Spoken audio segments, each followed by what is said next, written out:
കഴിഞ്ഞ് വന്നിരുന്ന് പഠിക്കുക എന്ന് പറയുന്നത് പലരെയും സംബന്ധിച്ചിടത്തോളം ഒരു വലിയ ഹെർക്കുലിയൻ ടാസ്ക്കാണ്. ഓൾറെഡി രാവിലെ മുതൽ വൈകുന്നേരം വരെ സ്കൂളിലെ ലെക്ചർ കേട്ടിരിക്കുകയാണ്. അത് കഴിഞ്ഞ് ട്രാവൽ ചെയ്ത്, എസ്പെഷ്യലി ബസ്സിലൊക്കെ ആ തിക്കിലും തിരക്കിലും ഒക്കെ ട്രാവൽ ചെയ്ത് വീട്ടിലെത്തുമ്പോഴേക്കും നിങ്ങളുടെ ബാറ്ററി പെർസെൻറ്റേജ് എന്ന് പറയുന്നത് ഭയങ്കര ലോ ആയിരിക്കും. അപ്പോൾ അത് കഴിഞ്ഞ് ഇനി വീണ്ടും ഇരുന്ന് പഠിക്കണമല്ലോ ഭഗവാനെ എന്ന് ചിന്തിക്കുമ്പോൾ തന്നെ ആ പഠിക്കാനുള്ള മൂഡേ പോയി കിട്ടും അല്ലേ. പലരും ഫേസ് ചെയ്യുന്നില്ലേ, സ്കൂൾ ലൈഫിൽ ഫേസ് ചെയ്യുന്ന ഏറ്റവും വലിയ പ്രശ്നമാണത്. അപ്പോൾ ഈ ഒരു പ്രശ്നത്തെ നമുക്ക് എങ്ങനെ ഈസി ആയിട്ട് സോൾവ് ചെയ്യാമെന്നാണ് ഇനി മിസ് പറയാൻ വേണ്ടി പോകുന്നത്. ഇനി നിങ്ങൾ സ്കൂൾ കഴിഞ്ഞ് വന്നു കഴിഞ്ഞാൽ ആദ്യം തന്നെ നല്ലൊരു അസൽ കുളി അങ്ങോട്ട് പാസ്സാക്കുക. തലയൊക്കെ കുളിർക്കുന്ന രീതിയിലൊക്കെ കുളിക്കുകയാണെങ്കിൽ അത്രയും നല്ലത്. ഇങ്ങനെ കുളിക്കുന്നത് കൊണ്ടുള്ളൊരു ഗുണം എന്താ വെച്ച് കഴിഞ്ഞാൽ നിങ്ങളുടെ അത്രയും നേരത്തെ ഒരു ബോഡി ടെമ്പറേച്ചർ അങ്ങ് മാറിക്കിട്ടും. കുളിച്ച് കഴിഞ്ഞ് നമ്മളെ ശരീരത്തിൽ വെള്ളം തട്ടുമ്പോൾ അപ്പോൾ ഒന്ന് ഒരു റീസെറ്റ് ആവും നിങ്ങളുടെ ബോഡി കംപ്ലീറ്റ് ആയിട്ട്. അപ്പോൾ അത് കഴിഞ്ഞിട്ട് എന്ത് ചെയ്യുക, നല്ല ലൈറ്റായിട്ട് ഫുഡ് കഴിക്കുക. ലൈറ്റായിട്ട് ഫുഡ് എന്ന് പറയുമ്പോൾ ഭയങ്കരമായിട്ട് നിങ്ങളുടെ സ്റ്റൊമക്ക് ഫുള്ളാവുന്ന രീതി കഴിക്കരുത്. ഭയങ്കര ലൈറ്റായിട്ട് ഫുഡ് കഴിക്കുക. അതിൽ നിങ്ങൾക്കൊരു കുറച്ച് നേരം നിങ്ങൾക്ക് ഫോണിൽ കളിക്കുക, അല്ലെങ്കിൽ നിങ്ങളുടേതായ എന്തെങ്കിലും ഒരു എൻജോയ്മെൻറ്റ് നിങ്ങൾക്ക് ചെയ്യാം. അതിന് ശേഷം നിങ്ങൾ എന്ത് ചെയ്യുകയെന്ന് വെച്ചാൽ പോയി കിടന്ന് ഉറങ്ങുക. ഉറങ്ങുക എന്ന് പറയുമ്പോൾ നിങ്ങൾ ഉറങ്ങാൻ കിടക്കുമ്പോൾ നിങ്ങൾ മനസ്സിൽ ഒരു 10 തവണയെങ്കിലും പറഞ്ഞുകൊണ്ടിരിക്കുക.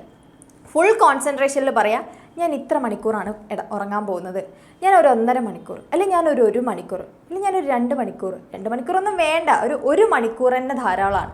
അല്ലെങ്കിൽ ഞാൻ ഇത്ര മണിക്കൂർ ഉറങ്ങാൻ പോവാണ്, അത് കഴിഞ്ഞ് ഇത്ര മണിക്ക് ഞാൻ കറക്റ്റ് എഴുന്നേക്കുമെന്ന് നിങ്ങളുടെ മനസ്സിനോട് നിങ്ങളൊരു 10 തവണ പറയുക. എന്നിട്ട് അങ്ങോട്ട് കിടന്ന് ഉറങ്ങുക. അല്ല അലാറം സെറ്റ് ചെയ്യാൻ പറ്റുകയാണെങ്കിൽ അത്രയും നല്ലത്.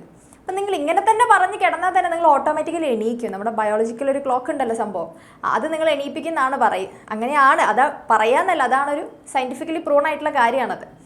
അപ്പോൾ അലാറം സെറ്റ് ചെയ്യണമെങ്കിൽ സെറ്റ് ചെയ്യാം. എന്നിട്ട് കിടന്ന് അങ്ങോട്ട് ഉറങ്ങുക സുഖമായിട്ട്. അതിനുശേഷം നിങ്ങൾ എണീക്കുക. അങ്ങനെ എണീക്കുന്ന സമയത്ത് നിങ്ങൾ ഫ്രഷ് ആയിട്ടായിരിക്കും എണീക്കുക. ഇങ്ങനെ നമ്മൾ എടുക്കുന്ന ഒരു നാപ്പ് ഉണ്ടല്ലോ, അതിനെ നമ്മൾ പവർ നാപ്പ് എന്നാണ് ശരിക്കും പറയുക. അതായത് നിങ്ങൾ വീണ്ടും ഒന്ന് ഉറങ്ങി എഴുന്നേൽക്കുന്ന സമയത്ത് അത്രയും നേരത്തെ, അതായത് രാവിലെ മുതൽ വൈകുന്നേരം വരെ നിങ്ങൾ വീടെത്തുന്ന വരെയുള്ള നിങ്ങളുടെ കംപ്ലീറ്റ് നിങ്ങൾക്ക് നഷ്ടപ്പെട്ട എനർജീനെ ഈ ഒരു റുട്ടീനിലൂടെ നിങ്ങൾക്ക് വീണ്ടെടുക്കാൻ വേണ്ടി പറ്റും. അപ്പോൾ നിങ്ങൾക്ക് ആ രാവിലെ മുതൽ നിങ്ങൾ ആ അത്രയും ഇട്ട എഫേർട്ടോ കാര്യങ്ങളോ അല്ലെങ്കിൽ ഒരു ശരീരത്തിൻ്റെ ഒരു ബുദ്ധിമുട്ടൊന്നും തോന്നാതെ നിങ്ങൾ കംപ്ലീറ്റ് ആയിട്ട് ഫ്രഷ് ആയിട്ട് അങ്ങോട്ട് വരും. അപ്പോൾ അങ്ങനെ വന്നു കഴിഞ്ഞാൽ നിങ്ങൾക്ക് പിന്നെ അങ്ങോട്ട് പഠിക്കുക എന്ന് പറയുന്നത് ഭയങ്കര ഈസി ആയിട്ടുള്ള കാര്യമായിരിക്കും. പിന്നെ നിങ്ങൾ എപ്പോഴും ചിന്തിക്കേണ്ട ഒരു കാര്യം എന്ന് പറയുന്നത്, നമ്മുടെ മനുഷ്യന്മാരുടെ മനസ്സിന് വളരെ കുറച്ച് സമയം മാത്രമേ ഫോക്കസ്ഡ് ആയിട്ട് നിൽക്കാൻ വേണ്ടി പറ്റുള്ളൂ. ഓട്ടോമാറ്റിക്കലി കുറച്ച് സമയം കഴിയുമ്പോൾ നിങ്ങൾ ഡിസ്ട്രാക്റ്റഡ് ആവും. നോർമൽ ആയിട്ടുള്ളൊരു പ്രോസസ്സാണത്. അപ്പോൾ അതുകൊണ്ട് തന്നെ നിങ്ങൾ ഒരുപാട് മണിക്കൂർ ഒറ്റയടിക്കിരുന്ന് പഠിക്കരുത്. പകരം ഞാനൊരു 25 മിനിറ്റാണ് പഠിക്കുന്നത്, 5 മിനിറ്റ് റെസ്റ്റ് എടുക്കും എന്ന് പറഞ്ഞുകൊണ്ട് വേണം നിങ്ങൾ ചെയ്യാനായിട്ട്. ഓക്കെ, നിങ്ങൾ 25 മണിക്കൂർ കറക്റ്റായിട്ട് ഫോക്കസ്ഡ് ആയിട്ട് പഠിക്കുക, ഒരു 5 മിനിറ്റ് റെസ്റ്റ് എടുക്കുക, എന്നിട്ട് വീണ്ടും ഇങ്ങനെ റിപ്പീറ്റ് ചെയ്തുകൊണ്ടിരിക്കുക. അങ്ങനെ ആ സമയം നിങ്ങൾക്ക് വലിയ ബുദ്ധിമുട്ട് ഉണ്ടാവാതെ തന്നെ നിങ്ങൾക്ക് പഠിക്കാനും പറ്റും, നല്ല എനർജിയോട് കൂടിയിട്ട്. പിന്നെ പഠിക്കുന്ന സമയത്ത് മിസ് ഓൾറെഡി കഴിഞ്ഞ കുറേ വീഡിയോസിൽ കുറേ ടിപ്സൊക്കെ തന്നിട്ടുണ്ടല്ലോ, എങ്ങനെ നിങ്ങൾക്ക് തിയറി പേപ്പർ എങ്ങനെ പഠിക്കണം, അല്ലെങ്കിൽ പ്രോബ്ലം പേപ്പർ എങ്ങനെ പഠിക്കണം, അങ്ങനത്തെ കുറേ ടിപ്സ് ഉണ്ടല്ലോ. അത് നിങ്ങൾ കാണാത്തവരാണെങ്കിൽ നമ്മുടെ ചാനലിൽ ഓൾറെഡി വീഡിയോ ഉണ്ട്. അങ്ങനെയുള്ള ആ ടിപ്സുകളൊക്കെ യൂസ് ചെയ്തുകൊണ്ട് പഠിക്കുകയാണെങ്കിൽ ഇൻട്രസ്റ്റിംഗ് ആയിട്ട് തന്നെ പഠിക്കാൻ വേണ്ടി പറ്റും.